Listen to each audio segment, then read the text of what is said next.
محترم بھائیوں، بزرگوں اور دوستوں، اللہ تبارک و تعالی ہم سب کا مالک اور خالق ہے۔ اللہ پاک سب سے طاقتور ہے۔ زمین اور آسمان پر اللہ کا حکم چلتا ہے۔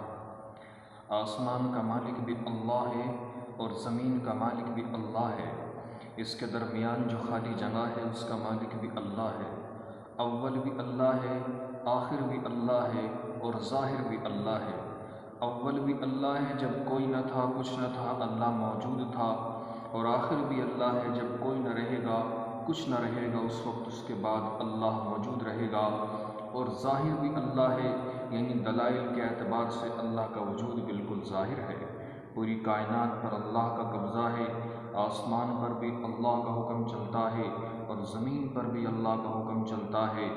اللہ تبارک و تعالیٰ نے پوری کائنات کو اپنی قدرت سے بنایا ہے، اپنے امر سے بنایا ہے، پھر اللہ نے اس کا نظام چلایا ہے۔ انسانوں کا نظام، پروانے اور پتنگوں کا نظام، دو پیر والوں کا نظام، 16 اور 32 ٹانگوں پر چلنے والوں کا نظام، اور ہوا کا نظام، اس کے طوفان کا نظام، اور سمندر کا نظام، اس کی مچھلیوں کا نظام۔ تو کیا اللہ کا طاقتور نظام ہے جو اللہ مکھی اور مچھر سے غافل نہیں ہوتا، وہ ہم سے کیسے غافل ہو سکتا ہے؟ اسی کو علماء اکرام نے فرمایا ہے کہ قرآن کا سب سے پہلا احسان جو ہمارے اوپر ہے وہ یہ ہے کہ اللہ نے اس میں اپنا تعارف کرایا ہے کہ میرے بندوں میری قدرت اور طاقت کو پہچانو۔ اللہ تعالیٰ خود ارشاد فرماتا ہے، جس کا مفہوم ہے کہ میرے بندوں جو پانی تم پیتے ہو اسے بادلوں سے تم نے برسایا یا ہم اس کے برسانے والے ہیں، تم کیوں شکر ادا نہیں کرتے؟ ہم چاہیں تو اسے کڑوا کرتے ہو۔ اور جس آگ کو تم جلاتے ہو، جن ذریعوں سے آگ پیدا ہوتی ہے، اس کی خاص درخت کو تم نے پیدا کیا یا ہم اس کے پیدا کرنے والے ہیں؟ تو اس لیے بھائیوں، بزرگوں اور دوستوں، اللہ تبارک و تعالیٰ نے ہم سب کو ایمان جیسی دولت عطا فرمائی ہے۔ یہ اللہ کا ہم پر حقیقی انعام ہے، بڑا احسان ہے۔ ایمان سیکھنے کی چیز ہے، ایمان دلوں کے اندر سیکھنے سے آتا ہے۔ تو سب سے پہلے تو ایمان کے متعلق ہمیں یہ معلوم ہونا چاہیے کہ ایمان کی بنیاد کتنی ہوتی ہیں اور کتنی چیزوں پر ہمیں ایمان لانا چاہیے۔ 7 باتیں ایمان کی بنیاد ہیں، 7 چیزوں پر ہم سب کا ایمان ہونا چاہیے۔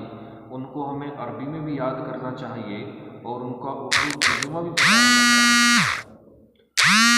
اس طرح اس کو کہا جاتا ہے، آمنت باللہ و ملائکتہ و کتبہ و رسلہ والیوم الآخر والقدر خیرہ و شرہ من اللہ تعالی والبعث بعد الموت۔ اس کا اردو ترجمہ ہے کہ میں ایمان لایا اللہ پر، اس کے فرشتوں پر، تمام آسمانی کتابوں اور نبیوں پر، مرنے اور مرنے کے بعد دوبارہ زندگی پر، اور قیامت کے دن پر، اور اچھی بری تقدیر پر کہ جو بھی کچھ ہوتا ہے اللہ کی طرف سے ہوتا ہے۔